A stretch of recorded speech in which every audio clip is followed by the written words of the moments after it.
princípio e és o final. E para sempre tu reinas, a ti ninguém se compara, não há nada igual. Grande em poder e em majestade, tu és o princípio e és o final. E para sempre tu reinas, a ti ninguém se compara, não há nada igual. Grande em poder e em majestade, tu és o princípio e és o final. E para sempre tu reinas, a ti ninguém se compara, não há nada igual. Grande em poder e em majestade, tu és o princípio e és o final. E para sempre tu reinas, Rei dos reis, te exaltamos, poderoso em majestade, tu és o caminho. Cantamos Rei dos Reis. Rei dos reis, te exaltamos, poderoso em majestade, tu és o caminho e a verdade. A ti ninguém se compara, não há nada igual. Grande em poder e em majestade, tu és o princípio e és o final. E para sempre tu reinas, a ti ninguém se compara, não há nada igual. Grande em poder e em majestade, tu és o princípio e és o final. E para sempre tu reinarás.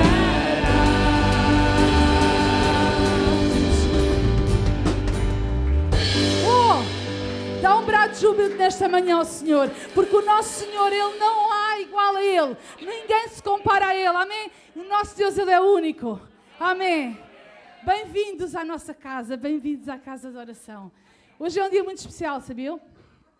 Primeiro, é o primeiro dia da semana, tá? É o dia que nós reservamos para cultuar ao nosso Deus, é o dia que nós estamos juntos a celebrar a Deus, portanto isto tudo já é especial, não é?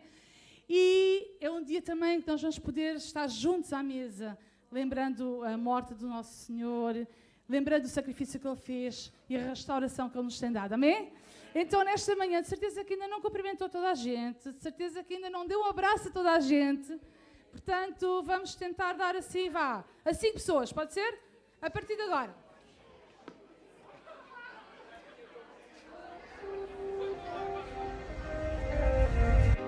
You're everything I long for, everything I need, everything and even more. Everything I see, you're more than enough for me.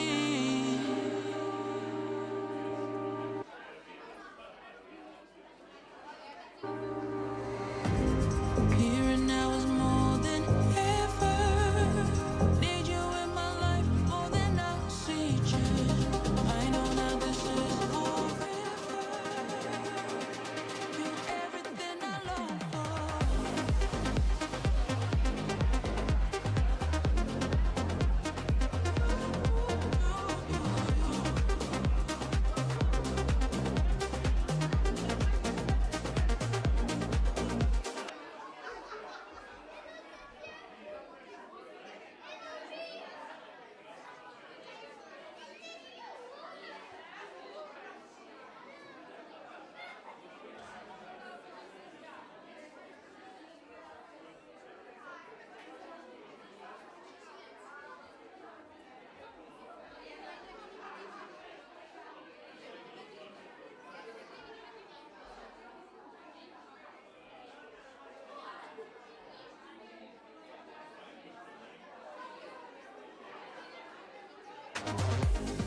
Here and now is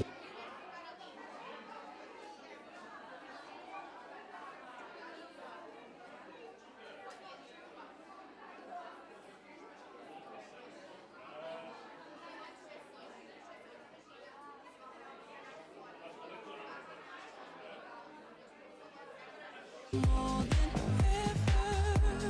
Need you in my life more than I see you. I know now this is forever.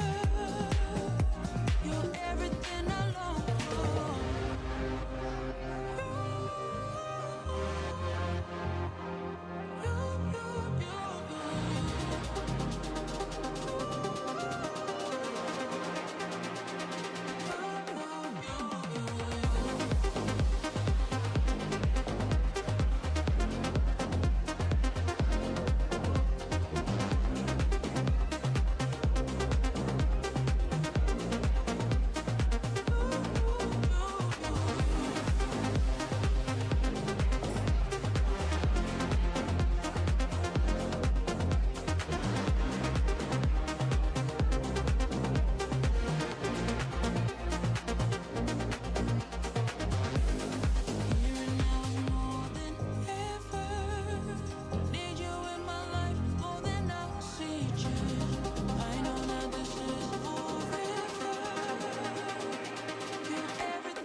Ora, enquanto a gente toma o nosso lugar, eu desafio-vos a nós tirarmos um tempo com o nosso Deus.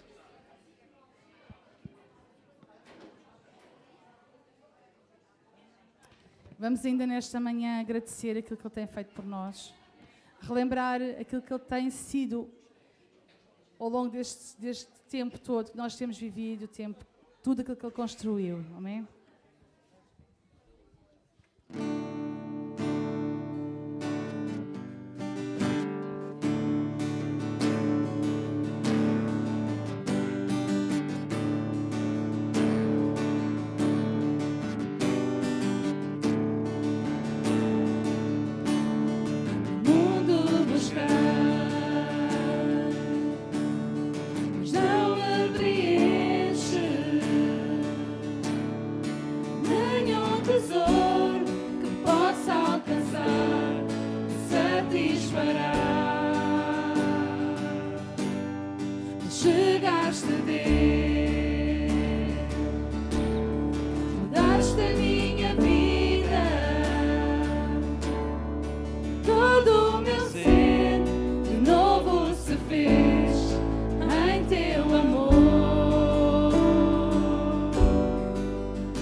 Deus, Jesus, Jesus.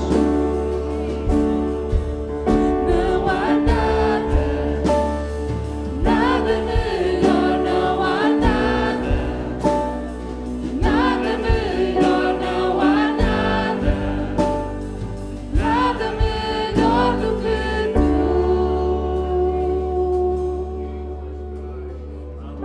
Aleluia.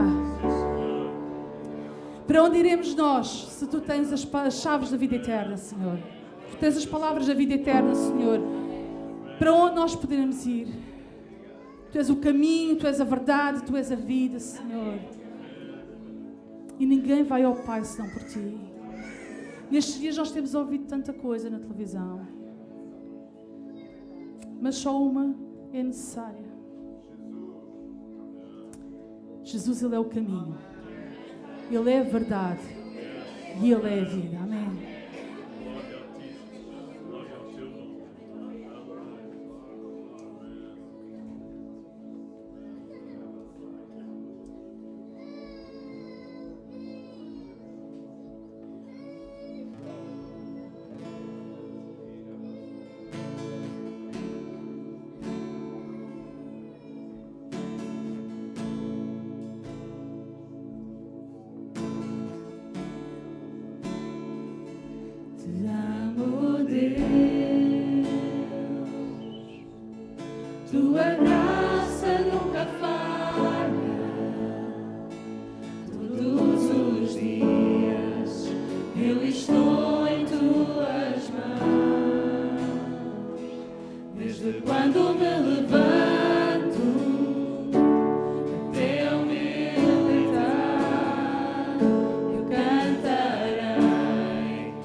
Enquanto estamos de pé, aqueles irmãos que quiserem abrir as suas Bíblias ou ligar o seu telemóvel ou tablet, nós vamos fazer a leitura em 1 Coríntios capítulo 11, a começar no verso 23, e eu vou fazer a leitura numa tradução de equivalência dinâmica, a versão O Livro, que diz assim, 1 Coríntios capítulo 11, versículo 23.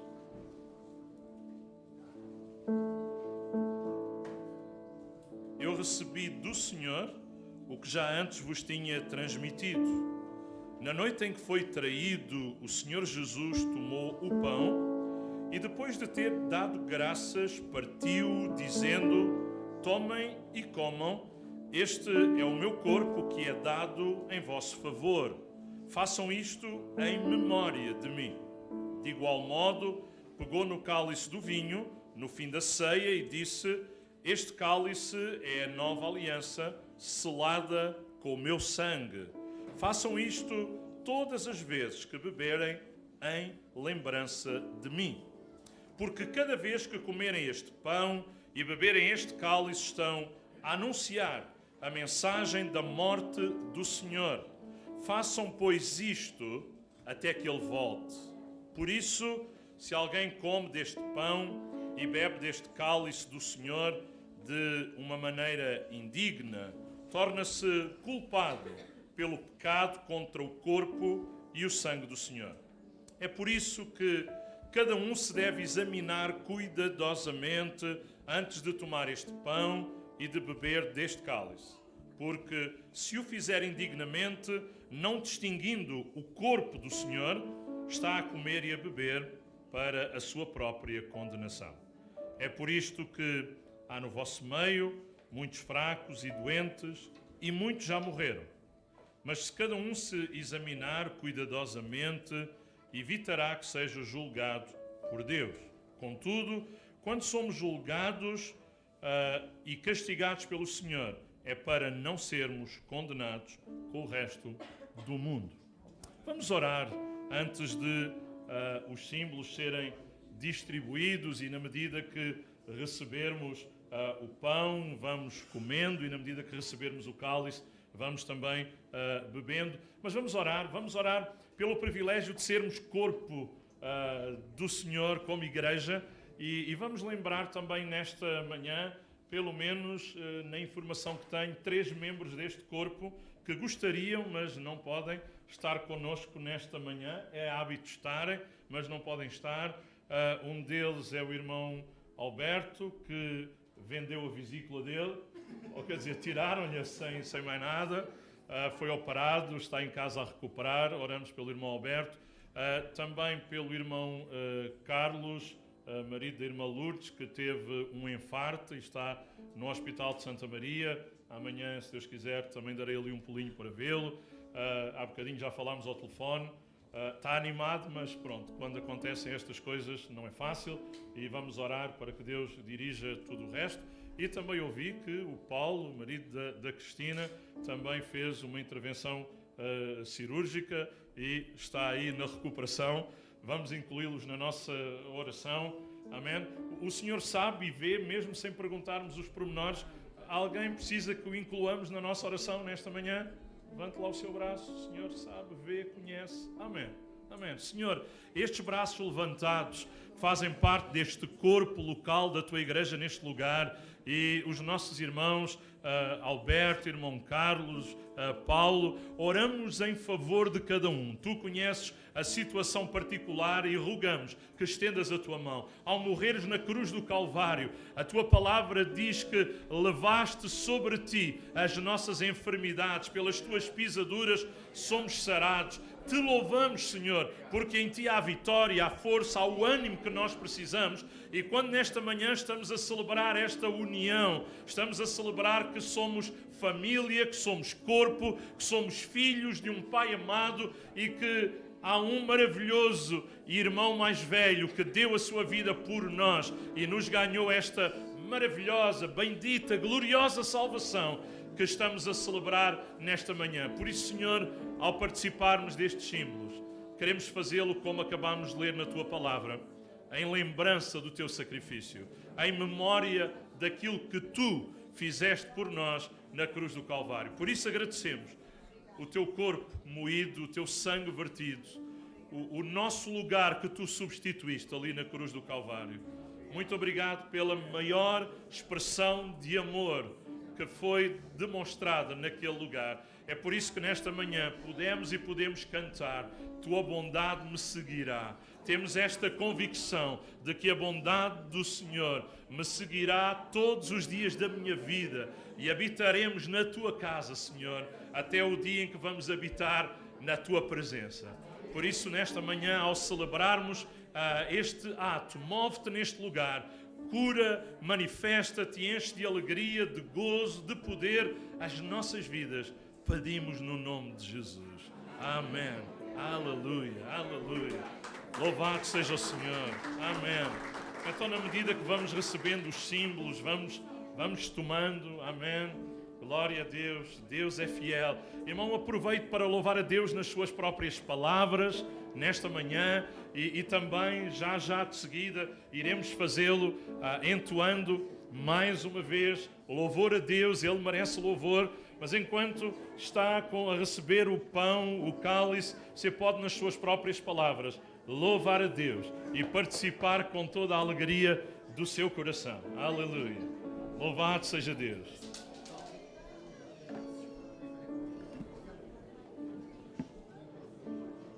Amém, amém, amém.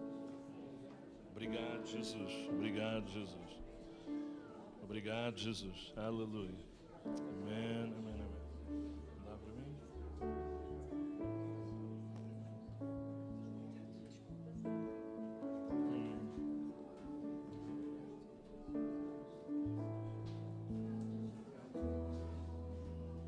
Obrigado, Senhor.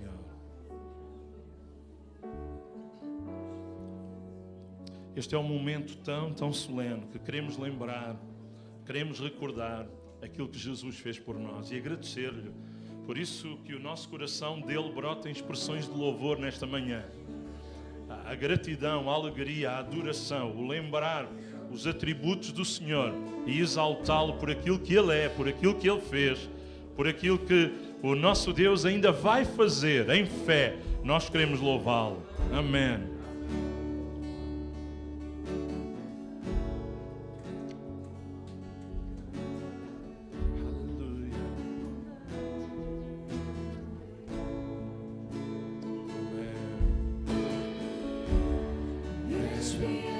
Vamos dizer isto nesta manhã a Ele. Vamos dizer-lhe: Senhor, Tu és fiel. Podemos lembrar tantos momentos em que a fidelidade de Deus se manifestou na nossa vida. Aleluia.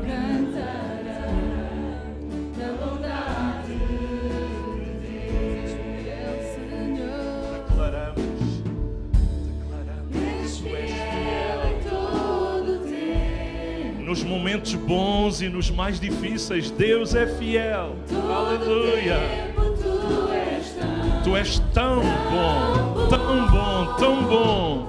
Sim, Tu és. Eu cantarei da bondade, Tua bondade. tua bondade me seguirá, Senhor. Tua bondade me seguirá, Senhor. Eu me rendo a Ti.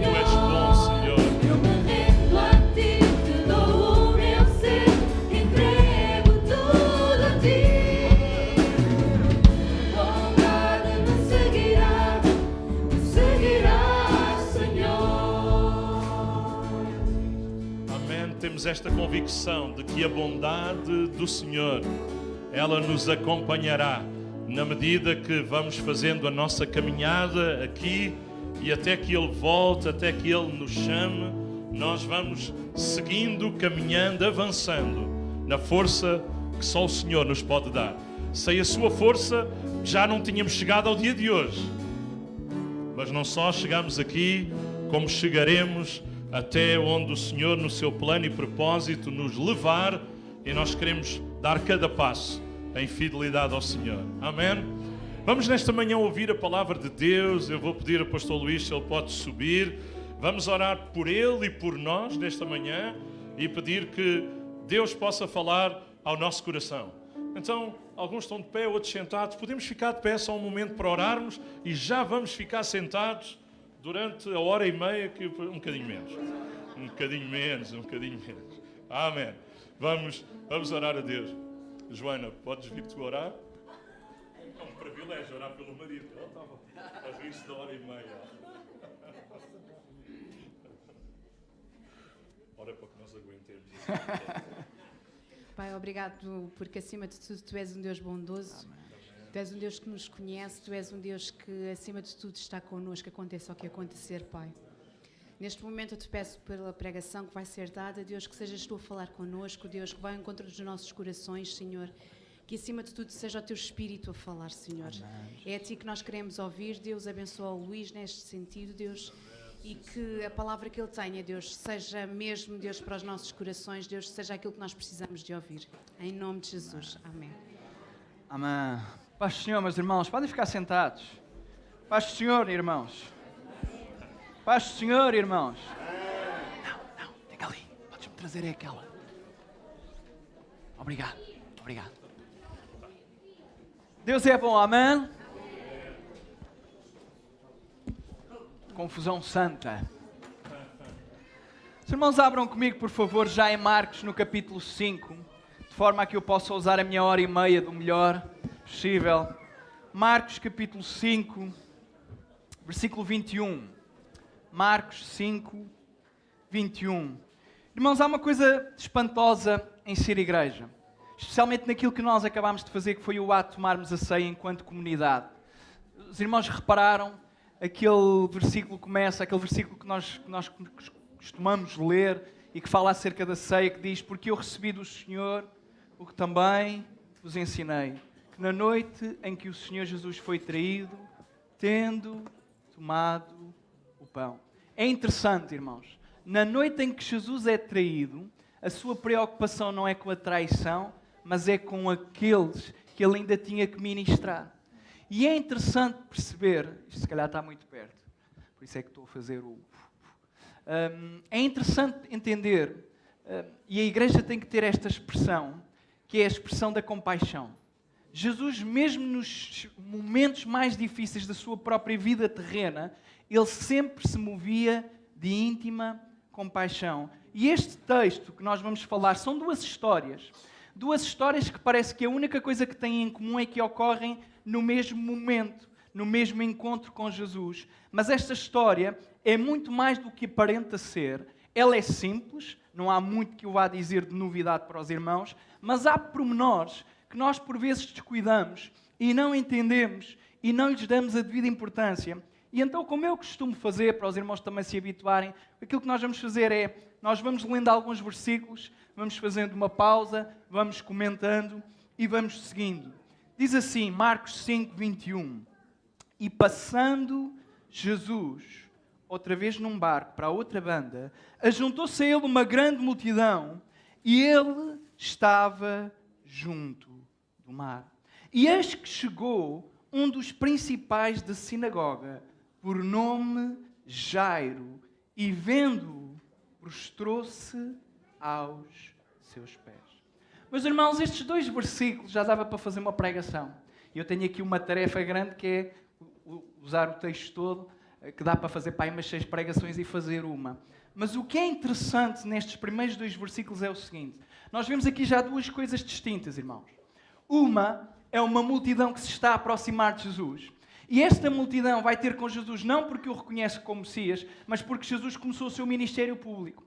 E ele começou o seu ministério público, começa a ter fama, e quem tem fama, os irmãos têm percebido isto ao longo desta semana, quem tem fama atrai muita e muita gente. Mas há uma grande diferença entre ser seguidor e ser adorador. E aquilo que este texto vai mostrar, e dá um pormenor, é que este Jairo não era uma pessoa qualquer, era uma pessoa que era um dos principais da sinagoga. Se nós fôssemos estudar, ele não era um sacerdote, portanto ele não estava colocado e metido no meio das cerimónias religiosas, mas era aquilo que nós poderíamos dizer hoje, nas palavras de hoje, mais aproximadamente seria um zelador. Ele era um zelador, um diácono. Um diácono. No fundo era isto mesmo, era um diácono. Ele seria um diácono, alguém que servia no templo, não no sentido do sacrifício, mas alguém que cuidava da casa, e era alguém que era respeitado, a ponto tal de ser considerado um dos principais. Mas vejam a diferença. Enquanto a multidão se aglomera à volta de Jesus, Jairo, ele tem uma atitude incrível, que é vendo Jesus, ele prostra-se aos pés de Jesus. Nós entendemos, do ponto de vista teológico, que normalmente o ato de prostração é um ato de rendição, mas nós entendemos também, porque vamos ler todo o texto, que Jairo tem aqui uma concepção de Jesus bem distinta da multidão. É porque ele prostra-se e sabe que ao se prostrar, ele vai ser criticado, sabem por quem? Nem é tanto pela multidão, embora também alguns da multidão, mas é pelas próprias pessoas ou pelos próprios pares da sinagoga. Então, a ideia é, Jairo, do ponto de vista social, tinha toda a vantagem em manter o seu estatuto e a sua posição. Mas diante de Jesus e diante da dificuldade que ele tinha, ele estava-se, e desculpem a expressão, maribando para aquilo que os outros pensam. E ele prostra-se. Ele prostra-se e depois de se prostrar, ele expõe todo o seu coração e diz, a palavra do Senhor, rogava-lhe muito dizendo, a minha filha está moribunda. Rogo-te que venhas, lhe imponhas as mãos para que sare e viva. Nós entendemos agora a postura de Jairo. Jairo não está minimamente interessado com aquilo que os outros pensam, porque há prioridades na nossa vida, meus irmãos. E a prioridade de Jairo neste momento chamava-se a sua filha. Nós aqui não temos o nome, mas era a filha. A filha dele era a sua prioridade. E ele vê em Jesus não apenas a solução para o problema. A sua filha está, literalmente o grego é, está a morrer. A minha filha está a morrer, Jesus. Ela não tem possibilidade de vir até aqui, porque ela está na cama a morrer. Mas eu acredito, eu creio que tu não és um qualquer, e a minha perspectiva para contigo não é a mesma da multidão. Eu não quero apenas ver, eu não quero apenas tocar porque és famoso. Eu preciso de ti porque tu és muito mais do que uma simples pessoa. E ele se prostra em adoração e depois roga para que o Senhor faça um milagre. E o que ele pede é, Senhor, segue-me e impõe a tua mão. E a minha filha será o quê? Será curada. É isto que ele quer. Isto chama-se fé. O irmão tem fé? Pelo menos as 5 pessoas que disseram amém têm fé. Mais o irmão a 6. Jesus não lhe responde, ou pelo menos nós não temos. Marcos também faz muito bem isto. O Marcos a escrever o Evangelho de Marcos é um Evangelho, a expressão é violento e assertivo. A ideia é, ele não está interessado em dar muitos pormenores. Aquilo é, acaba uma história, começa outra, acaba uma história, começa outra, porque é o estilo dele. Mas é interessante que não há aqui qualquer resposta de Jesus do ponto de vista verbal. Os irmãos não se esqueçam qual é o contexto. Jesus acabou de chegar, está uma imensa multidão, há um homem que se prostra aos pés dele, ele é da sinagoga, não quer saber daquilo que os outros pensam, ele diz, Senhor, por favor, segue-me para que imponhas as tuas mãos, sares a minha filha e ela viva. E Jesus começa a seguir Jairo. E agora começa uma caminhada em que Jesus está está aquele que necessita do milagre e Jesus está a caminhar na direção daquela pessoa que de facto vai ser curada. Os irmãos conhecem a história, não é? Portanto, não é nenhum spoiler, todos nós conhecemos. Mas a multidão vai atrás. E os seguidores, muitas das vezes, são mais empecilhos do que o que ajudam. E é isto que nós vamos ver. Foi com ele e seguiu uma grande multidão que o apertava. Irmãos, pensem só comigo. Não sei se alguma vez o irmão tinha pensado nisto, mas de repente há alguém que está ansioso com um grave problema, ele pede a Jesus para que Jesus vá com ele, Jesus vai com ele, e a multidão, em vez de dar espaço para que eles possam caminhar mais depressa, o que é que a multidão faz? Aperta e impede o passo. Mas há uma coisa interessante no reino de Deus. Não sei se já tinham pensado nisso. Nós sofremos muito porque nós só conseguimos olhar para o passado e viver o presente. E ficamos ansiosos pelo futuro. Nós, é como se estivéssemos num carro, nós não conseguimos evitar aquilo que já fizemos. Nós estamos no carro a conduzir e estamos presentemente a conduzir. Mas a perspectiva divina é ligeiramente diferente. Ou melhor, é muito diferente. Deus, Ele olha para toda a nossa história como se Ele estivesse numa varanda e Ele vê toda a estrada e Ele já sabe o que é que se vai passar ali, Ele sabe o que é que se está a passar aqui e Ele soube o que é que se já passou lá atrás. E o que esta história tem de interessante é que aqui nós vemos o mover de Deus em duas histórias. É que por um lado aqueles que são os seguidores estão a impedir que Jesus chegue mais perto, mas é porque eles impedem que Jesus chegue mais depressa, não é mais perto, Jesus chegue mais depressa, que há aqui uma oportunidade para uma mulher tocar em Jesus. Então, de repente, a multidão está ali, está a prejudicar Jairo. É isto que nós entendemos do ponto de vista humano. E estamos a falar única e exclusivamente do ponto de vista natural e humano. Mas aqui está Deus a operar e diz, aqui está um empecilho que parece, ou aquilo que parece um empecilho, mas não é um empecilho, é uma oportunidade para alguém que está extremamente débil de chegar, vir e também ela ter o seu toque com Jesus. Seguia uma grande multidão que o apertava e depois parece que faz um parênteses. E começa uma segunda história. E certa mulher havia... Quantos anos, diz a vossa Bíblia? Quantos anos? 12 anos. Tinha um fluxo de sangue, uma hemorragia. E que havia padecido muito, com muitos médicos, e despendido tudo quanto tinha, nada lhe aproveitando isso, antes indo a pior. Em 2 versículos, Marcos traça toda a vida desta mulher nos últimos 12 anos. Uma mulher que tem uma hemorragia, uma mulher que está frágil, uma mulher que está anémica e uma mulher que, para além de ter um problema de saúde que era grave, do ponto de vista religioso, era terrível porque não permitia que ela estivesse junta com outras pessoas, porque se os irmãos forem ao Velho Testamento, e os irmãos sabem, também aqui no Novo Testamento, porque é dada essa informação, era seguida a lei da Torá. Era seguido o Velho Testamento e as leis cerimoniais, purificação. Tudo isto ainda estava ativo no tempo em que Jesus estava a ministrar. E esta mulher, se os irmãos repararem, há sempre leis e regras para aqueles que estão impuros. Uma mulher que constantemente tinha e sangrava, era uma mulher que permanentemente estava impura. Ela estava impura diante da sociedade, do ponto de vista religioso, e agora ela não tinha nada mais.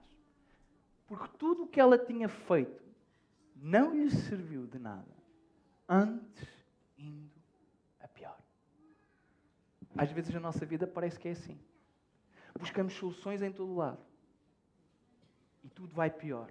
E quando olhamos para o tempo que passou, olhamos para as horas e dizemos, olha, estou pior agora do que estava. E é esta a condição desta mulher. Mas há aqui algo interessante. Diz que ouvindo falar de Jesus,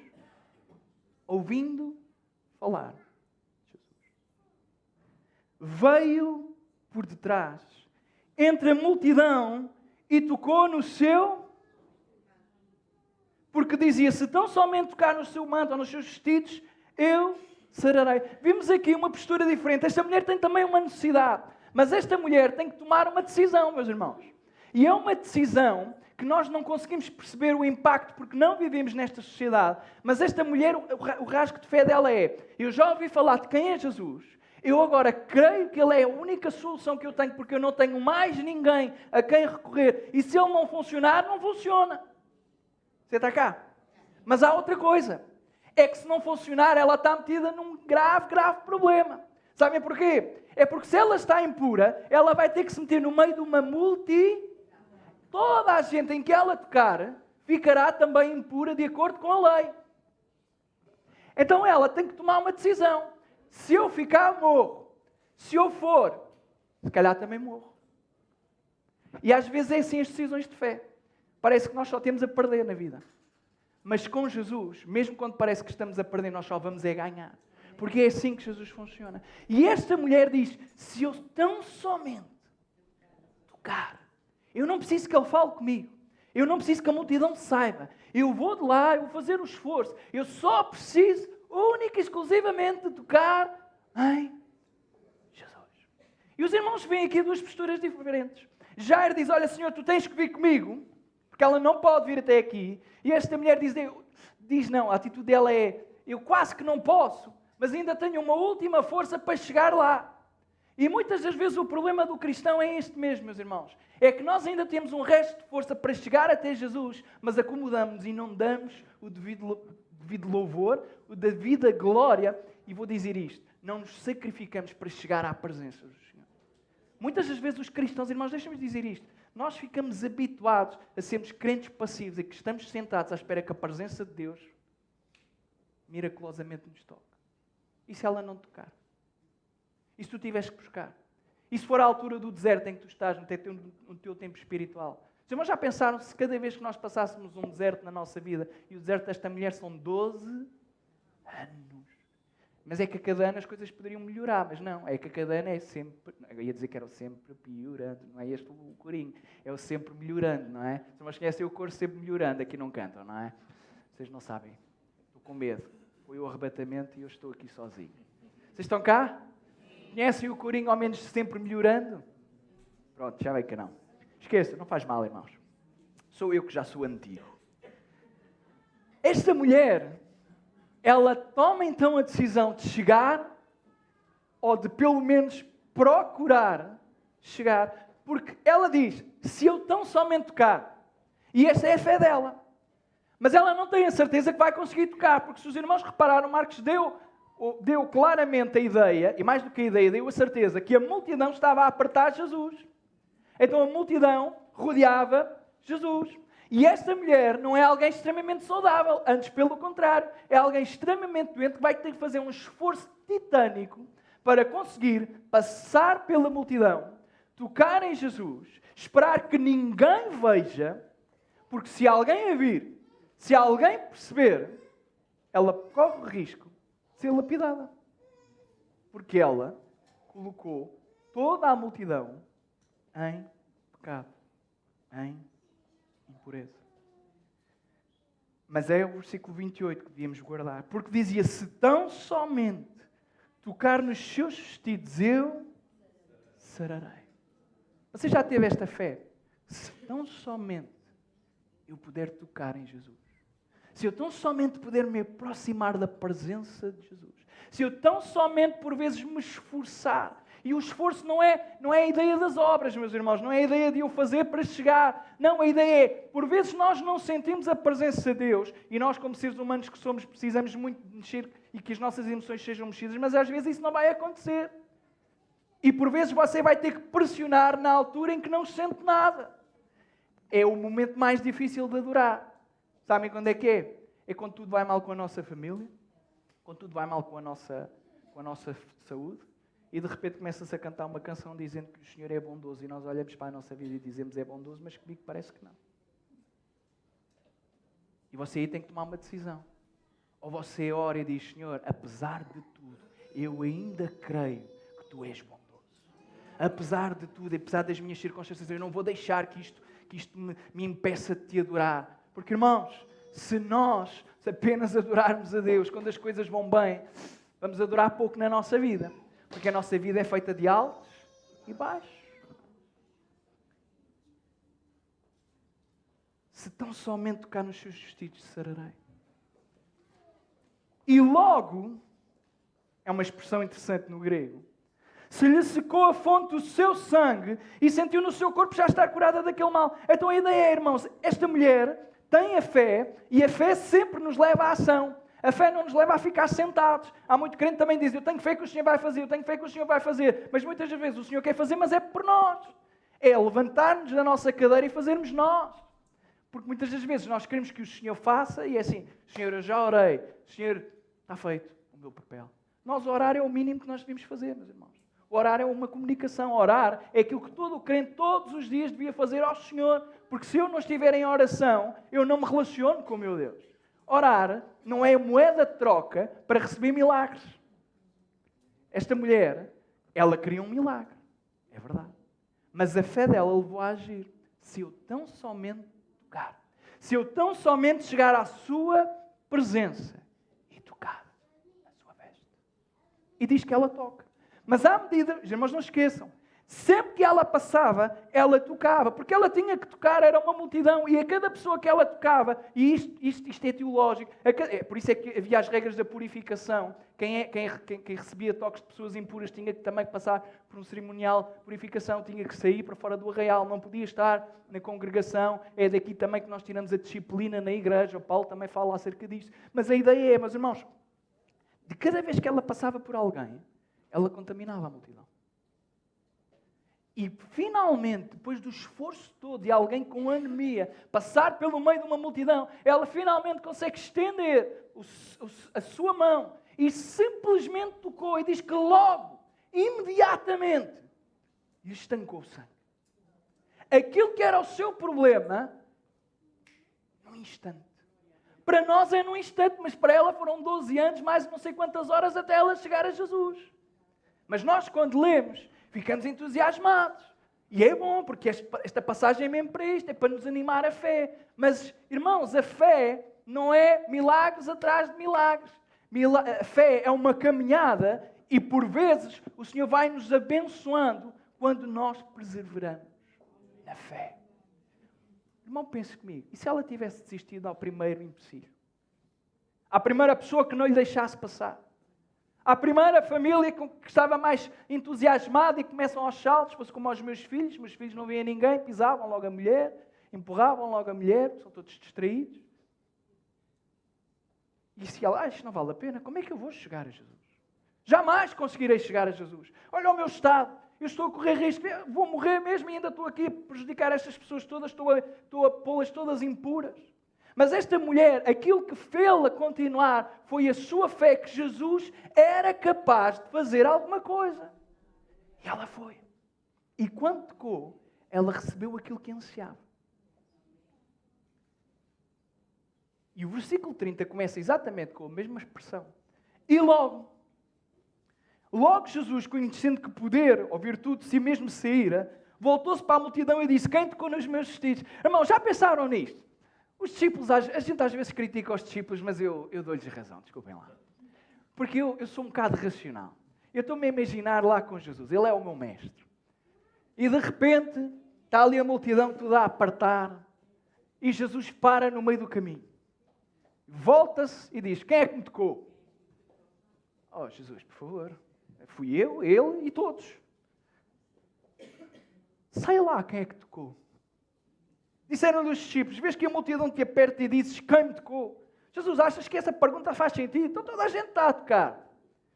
E Jesus diz que continuava a olhar em redor para ver quem é que tinha tocado nele. Porque a multidão sempre estava a apertar. Os irmãos lembram-se. Os próprios discípulos dizem, a multidão te toca. Mas há uma diferença entre o toque da multidão e um toque de um adorador. Porque o adorador recebe de volta aquilo que é a essência divina e a multidão apenas olha. E apenas fica contente com aquilo que é olhar. Mas o adorador, ele não se contenta apenas com o toque.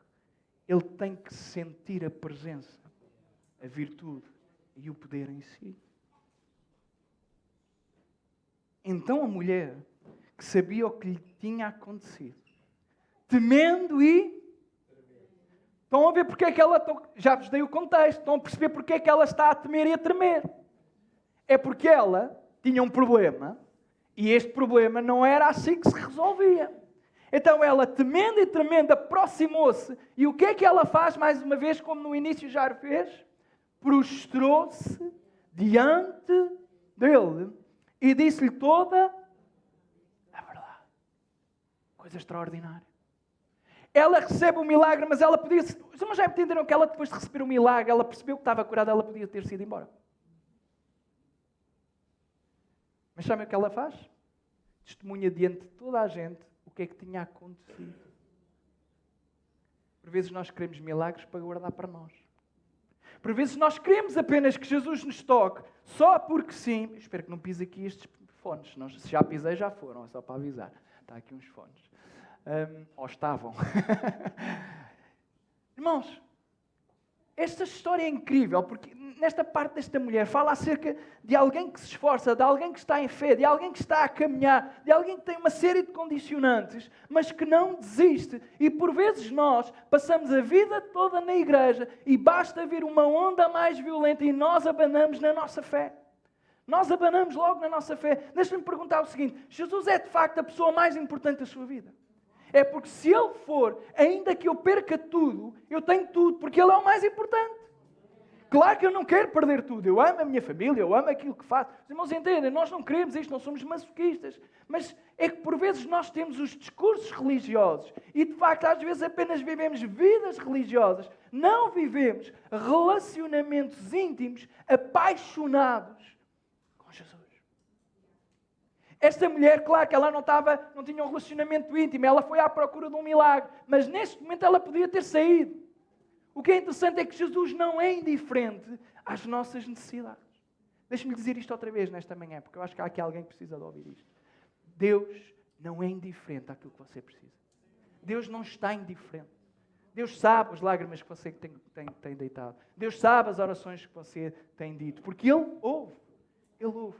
Ele não é indiferente.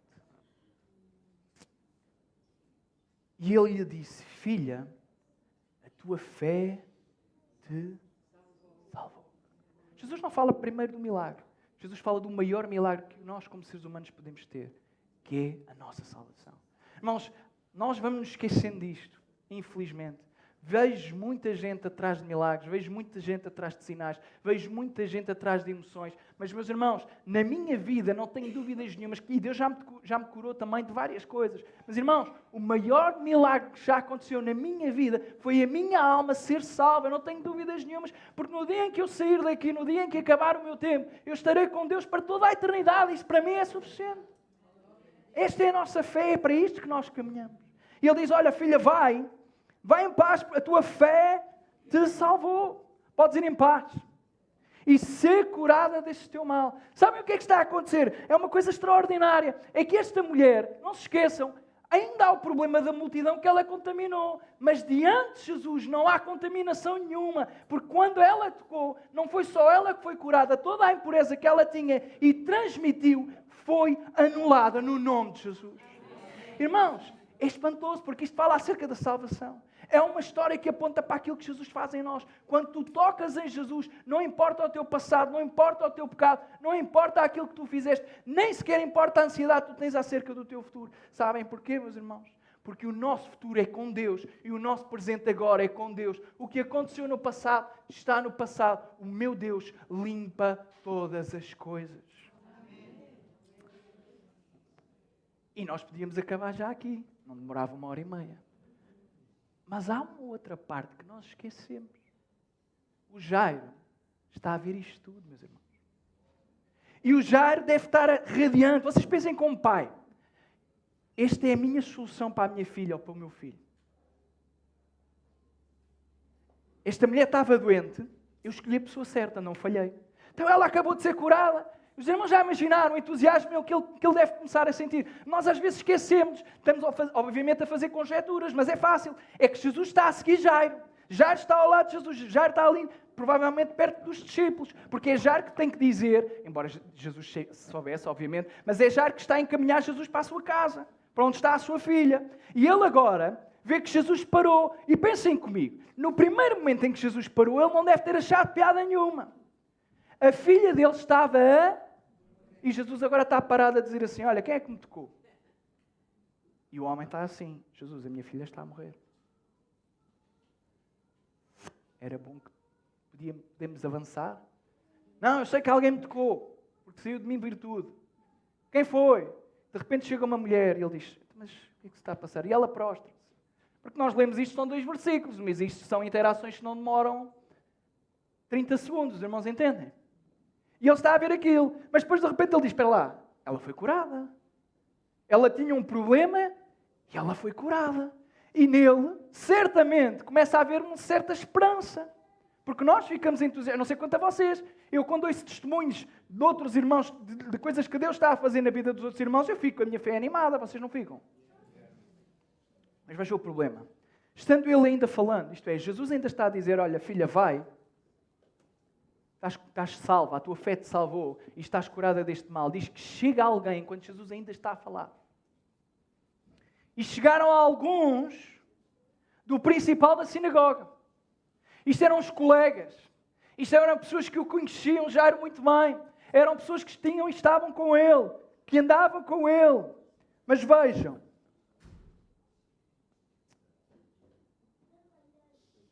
a tua filha, foi isto que eles disseram, está morta. Para que é que estás a enfadar o mestre? Mas já pensaram como o ser humano consegue ser e ter tanta falta de empatia para com o outro? A ponto tal deles receberem a informação que a filha tinha morrido. E o que eles dizem é, olha, escusas de incomodar Jesus, porque a tua filha, aquilo que tu querias, o teu milagre, acabou. Podes voltar para casa e não incomodes Jesus. Como é que ficava o nosso coração? É que Jairo, naquele segundo, tinha estado entusiasmado. Jesus cura. Mas agora, mas a tua filha está morta. Jesus parece que só faz na vida dos outros, não é? Às vezes é assim que nós entendemos. Parece que Jesus faz tudo na vida dos outros. E na nossa não faz nada. E Jesus, tendo ouvido estas palavras, disse ao principal da sinagoga, não temas, crê. Há uma coisa interessante no grego, também acontece no nosso presente, o tempo verbal presente. Mas o tempo verbal presente no grego, ele tem uma amplitude muito maior do que o nosso presente. O nosso presente, desculpem. Sem querer dar nenhuma aula de grego, mas para os irmãos entenderem. Literalmente, aquilo que Jesus está a falar é que é num presente contínuo. Aquilo que Jesus está a dizer, literalmente, se nós traduzíssemos literalmente o grego, ou seja, lermos o texto em grego e passarmos para português literal, basicamente aquilo que Jesus está a dizer a Jairo é o seguinte, olha Jairo, tu acreditaste até agora, continua a acreditar. É presente contínuo. Continua acreditando. É isto.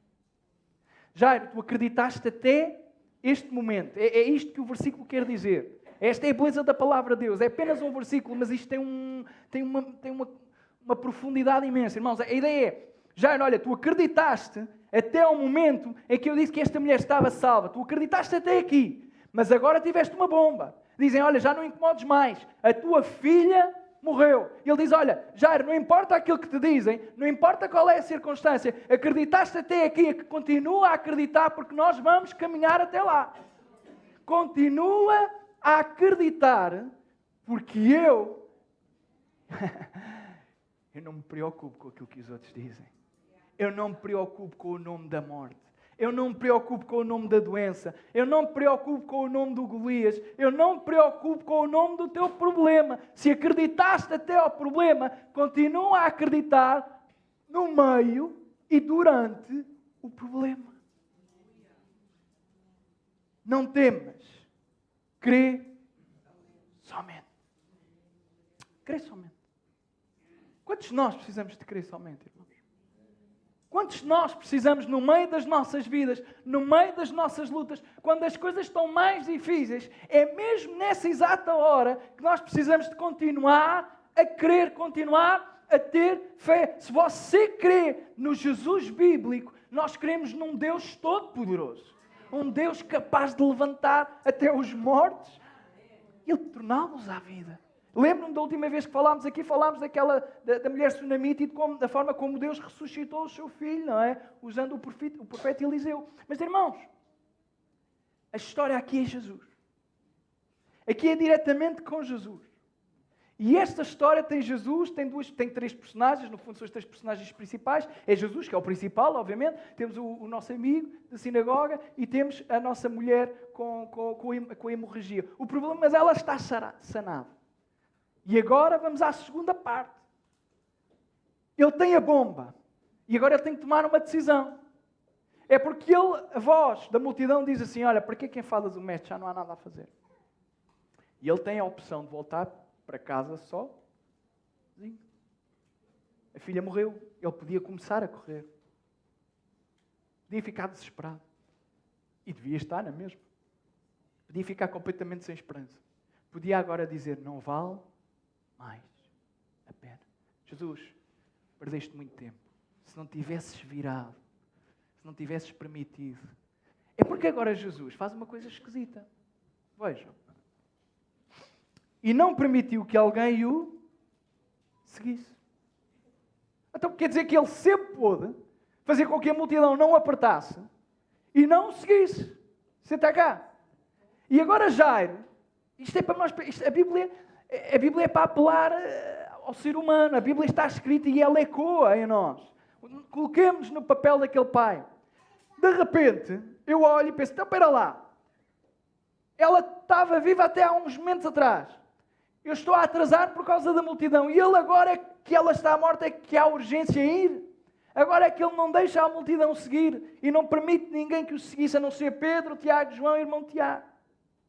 E tendo chegado à casa do principal da sinagoga, viu o alvoroço. E estavam todos a chorar e todos a prantear. Aparentemente tinha sido mesmo ali naquele momento. Tinha sido há pouco tempo. Aparentemente Jesus falhou por alguns minutos. Se calhar por uma hora. Foi recente. Às vezes parece que é isto que nós acreditamos. Jesus, se tu não fizeres agora, já não vai dar mais. Jesus, tem este lapso temporal. Podes fazer nesta janela de tempo. O Senhor já escutou o tempo, já não há nada a fazer. Irmãos, Deus não se move pelos nossos caminhos, nem pelos nossos horários. E ainda bem. Sabem porquê? Porque Ele é que é soberano. Ele é que sabe todas as coisas. E quando parece que já é impossível, quando parece que é tarde demais, é aí que muitas das vezes Deus opera. E estão todos a chorar. É perfeitamente normal. E entrando, ele disse-lhes, porquê é que vos alvoroçais e chorais? A menina não está morta, mas... Os irmãos lembram-se do exemplo que eu dei, que Jesus, que Deus, Ele é como se estivesse numa janela e Ele consegue ver a estrada toda. Ele já sabe qual é o final da história. Nós também já sabemos, hoje é fácil ler isto. Nós temos é que aprender a ler as histórias como se fosse pela primeira vez e a tentar sentir aquilo que os personagens sentem, de forma a sermos marcados como Jesus quer que nós sejamos marcados. Então, Jesus já sabe que para Ele a morte é como se fosse dormir. Porque para Jesus, acordar uma criança, quer dizer, se foi acordar a minha mulher é mais difícil, que ela para acordar é complicado. Mas para Jesus, acordar alguém vivo ou acordar alguém que está morto, para Ele é exatamente igual. Custa-lhe exatamente o mesmo. Sabe o quê? Não custa nada, porque Ele tem todo o poder. E riram-se dele. Mais uma vez a multidão, os seguidores, neste caso já não é a mesma multidão que ali está, é uma multidão que já está em volta da morte. Esta é outra, mas isto fica para uma outra pregação. Mas aqui está uma outra multidão. Esta é a multidão que está de volta da morte, mas agora entrou a vida. A vida entrou onde estava a morte. E quando a vida entra, a vida sabe o que é a vida. E a vida ofusca sempre a morte, mas a morte nunca consegue compreender a vida. É isto que João diz. Mas as trevas não. Riram-se dele. Porém, ele, tendo-os feito sair, tomou consigo o pai e a mãe da menina. E os que com ele estavam, e entrou onde a menina estava deitada. E tomou a mão da menina e disse, Talita cumi, que traduzindo é, menina, a ti te digo, levanta-te. E mais uma vez aparece aquela expressão. E logo. A menina se levantou. Irmãos, quando Jesus entra em ação, não importa o tempo que passou, porque quando Jesus quiser tocar, ou quando tu quiseres tocar em Jesus, é logo que as coisas acontecem. Mas este logo não é o nosso logo, é o logo do tempo divino. E aconteceu no tempo exato, quando Jesus queria que acontecesse. Quando a vida entrou e tocou na morte, a morte passou para a vida. E ela logo se levantou. E andava, pois já tinha quantos anos? E é aqui que a história é interessante, porque quantos anos é que a outra mulher esteve? E esta menina tem quantos anos? E duas histórias que não tinham nada a ver. De repente nós percebemos que do ponto de vista divino elas estavam ligadas desde o início. É que no exato momento, não sabemos em que mês, mas na mesma altura, mais ou menos, em que a mulher apanhou a doença, a menina nasceu. E à medida que a menina ia crescendo, a mulher ia filhando. Mas num determinado dia, duas histórias que nada têm a ver encontram-se e cruzam-se com Jesus. E quando estas duas histórias que nada tinham a ver se cruzam com Jesus, elas agrupam-se e são transformadas radicalmente. E aquilo que não tinha nada a ver passa a ter a ver, porque é assim que Jesus entrelaça caminhos. É assim que muitas das vezes chegam pessoas à nossa vida que nós não estávamos à espera. Nós não entendemos, mas Deus prepara. Isto não tem a ver com predestinação. Nada a ver. Isto tem a ver com divindade, tem a ver com sabedoria, presciência, sim, conhecimento pleno e perfeição. Porque tudo mudou num momento, num determinado ano, num determinado dia, com uma determinada multidão de seguidores, mas havia apenas 2 adoradores. E enquanto a multidão nada recebeu, os 2 adoradores receberam o milagre que eles queriam. A minha pergunta para você é: você quer ser da multidão ou você quer ser adorador? Mas já percebeu que para ser adorador temos que sofrer? É porque a multidão não está com problemas aqui na história. Eles devem ter, obviamente, mas os irmãos entendem? A multidão está tranquila. A multidão está a chapinhar ali na praia, com os pezinhos ali só na aguita. Mas o verdadeiro adorador tem que ir lá para o mar, onde ele não controla nada. Tem que mergulhar nas águas, onde nós não conseguimos controlar. E estas 2 pessoas receberam e nós dizemos: aleluia, Senhor, eu quero um milagre como estes tiveram. A pergunta é: e nós queremos ter a postura, a atitude e a fé que estas 2 pessoas tiveram? Quando alguém te disser já não há nada a fazer, é impossível, e Jesus te diz: olha, continua somente a crer, tal como fizeste até aqui. Segue e continua. Estamos disponíveis, estamos dispostos. Nós deixamos contar um testemunho. Aconteceu há 2 meses atrás. Aconteceu, é interessante, aconteceu quando eu estive, e por isso estou à vontade por falar, porque não tem a ver comigo. As igrejas não têm a ver com os pastores, as igrejas têm a ver com os adoradores, irmãos. Dizer-vos isto honestamente. Não tem a ver com o pastor, tem a ver com quem nós somos todos, conjuntamente. O meu desejo é que nós possamos ser uma igreja de adoradores verdadeiros. Há 2 meses atrás eu estive aqui numa conferência.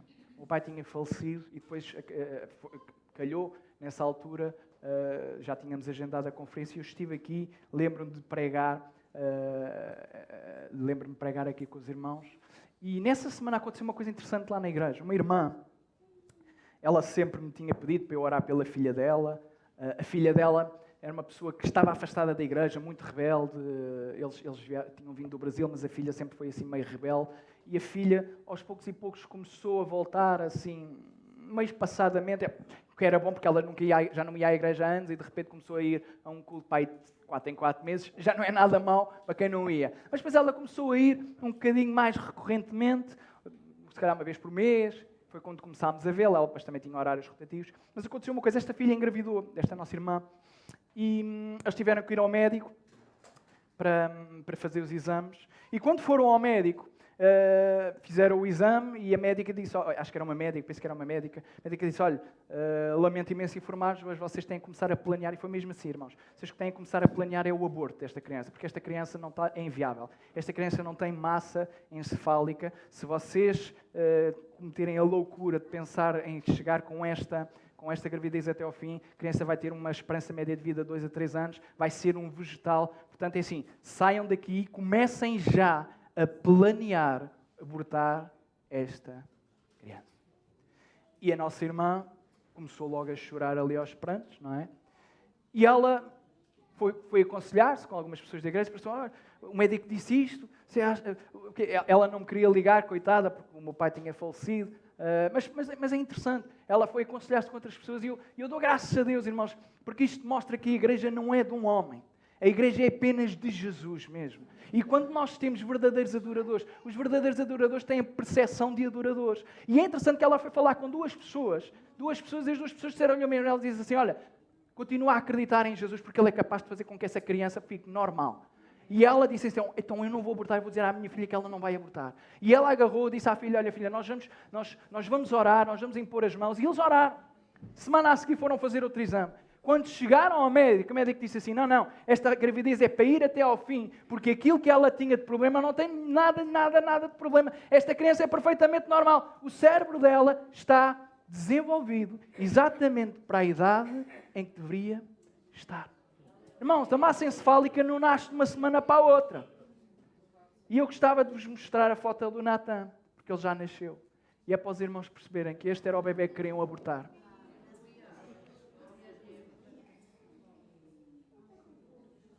Este é o bebê que disseram, olha, acabou.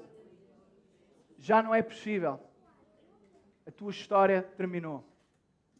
Acabou. Não há nada a fazer. Mas, irmãos, com Jesus nunca há um ponto final. Há sempre uma vírgula. Há sempre um mas. E este é um bebê milagre. Deixa-me perguntar o seguinte, você crê no mesmo Jesus que está aqui? Na Bíblia, é o mesmo Jesus que está a operar no nosso meio. Você crê nisto? Vamos ficar em pé, meus irmãos, vamos só orar. Já nem sei quanto tempo é que eu estava à espera do cronómetro, vocês não puseram cronómetro. Não há cronómetro. Foram eles que se esqueceram. Ok. Mas eu gostava que orássemos.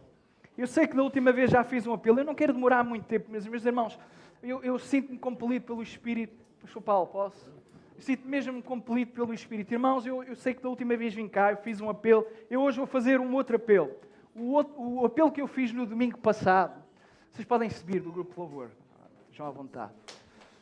Do domingo passado que estive cá, desculpem.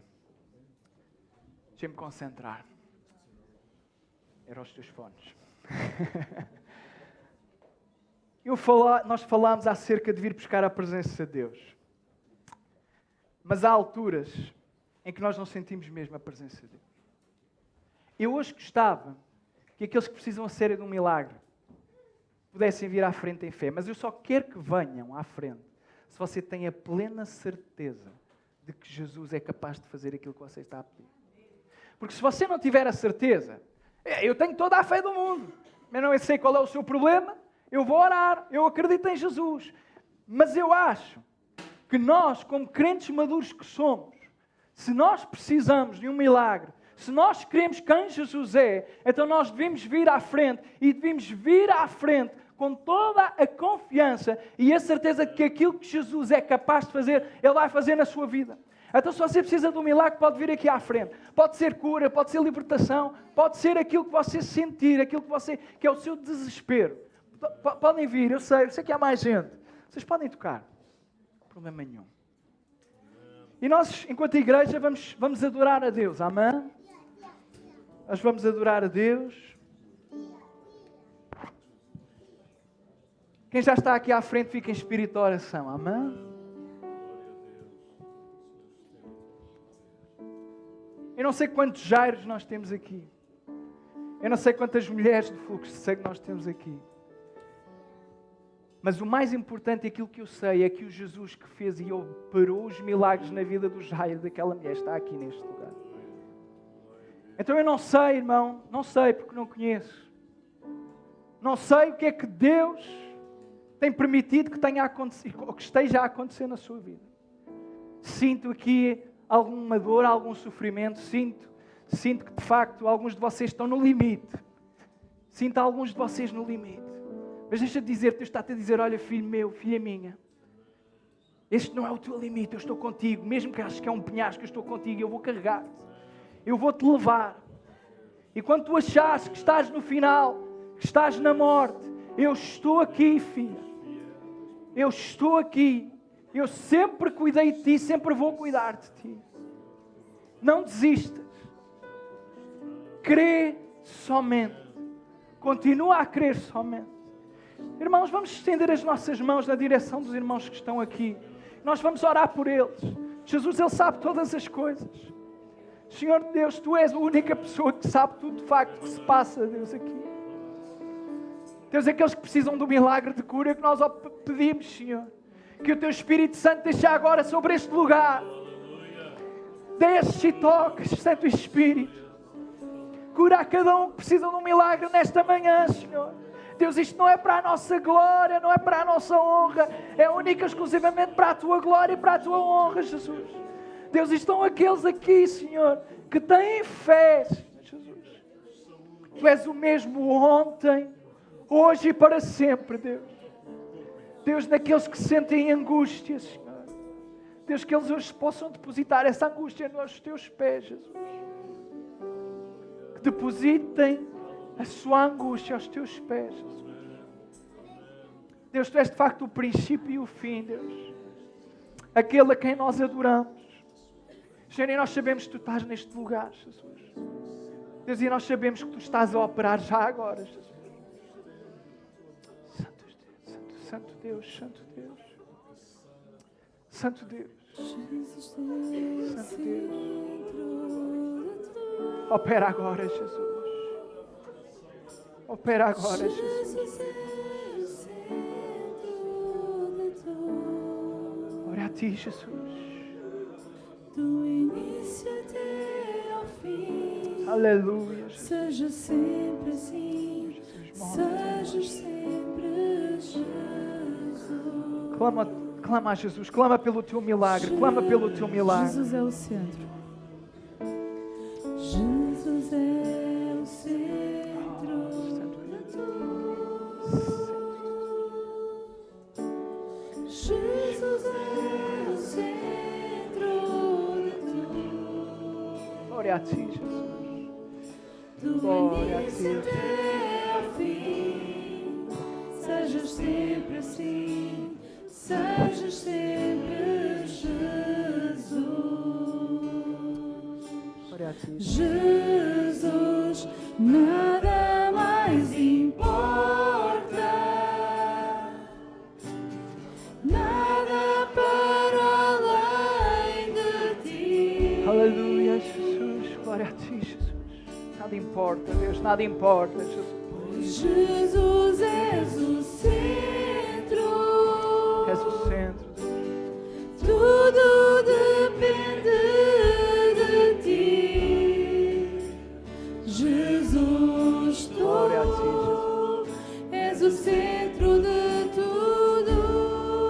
Glória a Ti, Jesus. Opera, Deus. Opera neste lugar, Jesus. Tu és o centro. de tudo. Tu és o centro de tudo, Jesus. Glória a Ti, Jesus.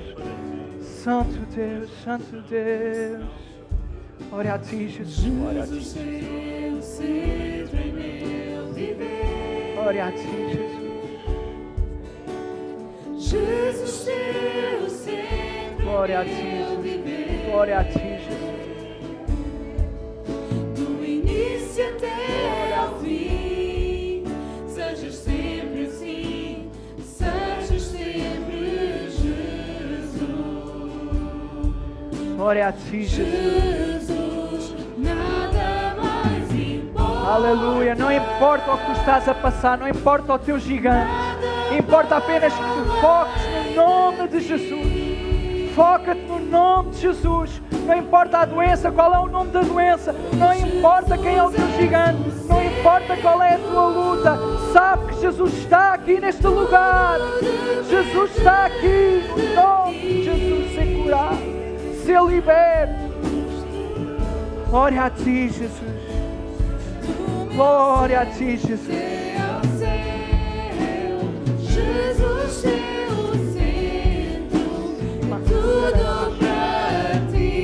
é tudo para ti, do meu ser até ao céu. Jesus é o centro, é tudo para ti. Sim, é tudo para ti, do meu ser até ao céu. Jesus é o centro, é tudo para ti. Sim, é tudo para ti. Amém, amém. Jesus é o centro de tudo. Amém, meus irmãos. Meus irmãos, deixem-me dizer uma última coisa. É nas alturas mais difíceis que nós somos testados ao nosso limite.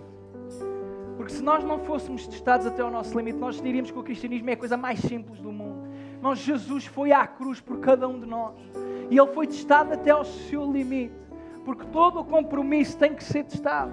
Não há compromisso sem teste. Não há compromisso sem dificuldade. Não há compromisso sem luta. Mas deixa-me dizer também, nesta manhã, irmão, receba isto. Com Jesus não há derrota. Com Jesus não há derrota. Irmão, Jesus é tão bondoso que nem a morte hoje é mais uma derrota. A morte agora é uma promoção para a glória.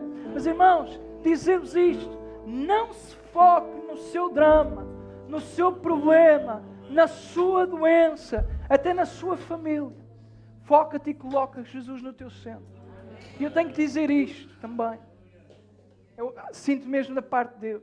Deus está a dizer aqui a alguém, olha, tu tens sido rebelde. Tu não te tens colocado no centro da tua vida. Vens e vens com o espírito crítico. Estás, mas não estás com posição de adorador. Vens, mas vens para murmurar. E o meu espírito não vai contender contigo para sempre. Mas agora é a altura de te arrependeres. Porque não estás fora da minha graça nem do meu amor. Mas está na altura de mudares de postura. Está na altura de te encontrares comigo e de entenderes que eu é que sou o teu Deus. Tu não és o meu Deus. Tu não és o Deus da igreja. Tu nem sequer és o Deus da tua própria vida. O Senhor Jesus é o Deus da tua vida. Então está na altura de voltar. Por vezes nós temos a tendência de nos rebelarmos com as coisas que vão acontecendo. E aqui já é outra coisa. Irmãos, tenho que dizer isto, desculpem também. Também há aqui alguém, a parte da rebeldia está acabada. Mas há aqui alguém que está a viver ainda no passado daquilo que lhe fizeram, das mágoas que tem. E o Senhor está a dizer, olha, quando eu morri naquela cruz foi para levar tudo. O meu sangue limpou tudo. O meu sangue lavou tudo. E aquilo que aconteceu não pode definir. A minha chamada na tua vida não fica confinada a um momento no passado. A chamada que eu te entreguei foi lá, é agora, no presente e é no futuro. Mas foca-te em mim. Se cantaste que eu sou o centro da tua vida, então deixa-me ser o centro da tua vida. O que aconteceu no passado não te define. Mas aquilo que tu decidiste escolher hoje pode definir muito daquilo que vai ser o teu futuro. Então escolhe Jesus. Se tens uma chamada, escolhe Jesus. Se Deus te tem chamado para o servir, escolhe servir a Jesus. Ah, mas agora é complicado, já passou o meu tempo. Irmão, se vocês ouvissem quantas vezes eu já tive conversas com pessoas assim, casais também. Eu não sei porque é que estou a dizer isto, mas tenho que dizer. Sim, eu sou assim, irmãos. Senão vou para casa e depois fico aziado o dia todo, porque não disse aquilo que achava que Deus está a dizer. Se Deus te deu a chamada, não importa qual é a idade que tens agora, o que estás a fazer e em que condições está a tua vida. Se Deus te deu a chamada, aceita a chamada de Deus. Porque senão tu vais viver em frustração o resto da tua vida. Não há nada pior do que viver uma vida longe do propósito de Deus. Nada. Não há nada pior do que viver longe do propósito de Deus. Irmãos, e dizer-vos isto, não há nada melhor do que viver comprometidos na palavra do Senhor e no plano que Deus tem para a nossa vida. Deus conhece a cada um de nós muito melhor do que aquilo que nós nos conhecemos. E Deus tem chamado pessoas aqui, tenho a certeza absoluta, Deus está aqui a contender comigo. Há pessoas aqui chamadas para o servir a tempo inteiro e que estão em pausa, não sei bem porquê. Serve a Deus. Serve a Deus, não há nada melhor. Não há nada melhor. Eu sei, é um salto, parece que é um salto para um penhasco porque não temos a nossa rede. Mas nunca vamos precisar de rede com Jesus Cristo, porque Ele é a nossa rede. É apenas Ele a rede. Aceita o desafio de Deus. Aceita o desafio de Deus. Amém. Amém. Amém. Amém. Amém.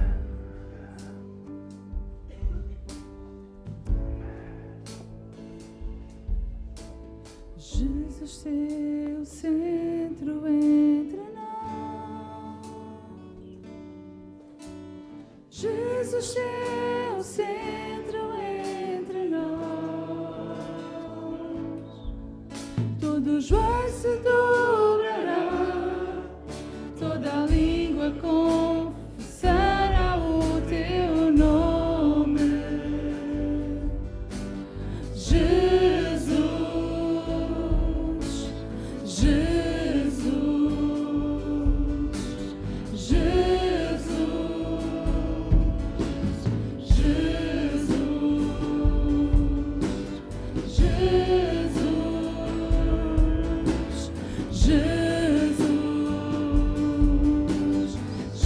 Jesus, do meu ser até ao céu, Jesus, teu centro, é tudo pra ti, sim, é tudo pra ti, do meu ser até ao céu, Jesus, teu centro, é tudo pra ti, sim, é tudo pra ti, do meu ser até ao céu, Jesus, teu centro, é tudo pra ti, sim, é tudo pra ti, e do meu ser até ao céu, Jesus, teu centro, é tudo pra ti, sim, é tudo pra ti, do meu ser até ao céu, Jesus, teu centro, é tudo pra ti, sim, é tudo pra ti. Jesus, teu centro entre nós. Jesus, teu centro entre nós. Todo joelho se dobrará, toda língua confessará